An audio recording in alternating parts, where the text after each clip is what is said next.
I've got a video conferencing room. I would like this. What are some questions that you would ask to help get to the bottom of what the best solution is going to be? Sure, Shane. So first thing we need to know is how big is the wall going to be that we are going to put this display on? Yeah, perfect. Also the size of the room. Because depending on the size of the room, that's going to dictate the size of our screen along with our pixel pitch. Perfect. So we definitely need to take all those things into consideration. Why does the size of the room impact the pixel pitch? Because the larger the room, the larger the viewing distance, and the larger the pixel pitch you want. Okay. So if we're at a 10-foot is the front row versus a 20-foot is the front row, we're going to have a different pixel pitch for the optimal viewing of the screen. Got it. Yeah. So what Maaz is talking about is the relationship between pixel pitch and viewing distance. So there's a relationship between pixel pitch and resolution, and then pixel pitch and viewing distance. Just because you can get a tighter pixel pitch or higher resolution doesn't necessarily mean you want to.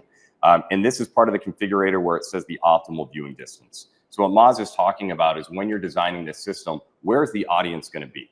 And that's going to help dictate what your pixel pitch is. So if they're going to be closer to the screen, then you want a lower pixel pitch. If they're going to be farther away from the screen, you want a higher pixel pitch. Let's assume for the sake of argument, hey, we're only going to be like 10, 15 feet away, maybe even closer because this is a conference room. So it's going to be a smaller space like that. And let's say we're going to be about there. So, all right, I want to put it up.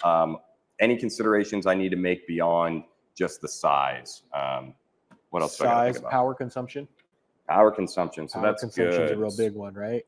Yeah. And then also we want to look at the weight. We want to make sure our wall is able to support our display. Okay. Yeah, we don't want the display falling, and we don't want the wall falling down. Right? Yeah. That's awful. All good considerations. Yeah. Another thing we might want to know is like, hey, do we want this control box? Oops. Yep. I was getting there. Oh, I see. Yeah, do we want the control box to be visible on the bottom of the display? Are we going to be using the speakers? Do we want hidden? Is there a media cabinet or a media room behind this room where we can possibly hide the control bar? Gotcha. Perfect. Okay, so we're going to make this smaller. And so what we're doing here is you can see we've got standard control box, separated control box. So for this, let's say we want to hide it behind. I've let Maaz know like, hey, I want a really clean experience. I have some external audio system. I don't really need the speakers from this. We can go ahead and we can hide it, and it creates a nice clean experience for us. So we can go ahead and do that.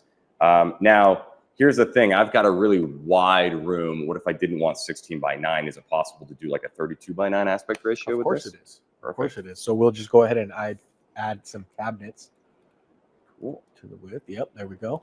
Awesome. So what we just did too that you saw is, remember the relationship between 16 by 9 and the number of columns and rows being 1 to 1. Well, that means if we double the columns, now we make a 32 by 9 configuration. So it's really easy to do that if that's what you're looking for.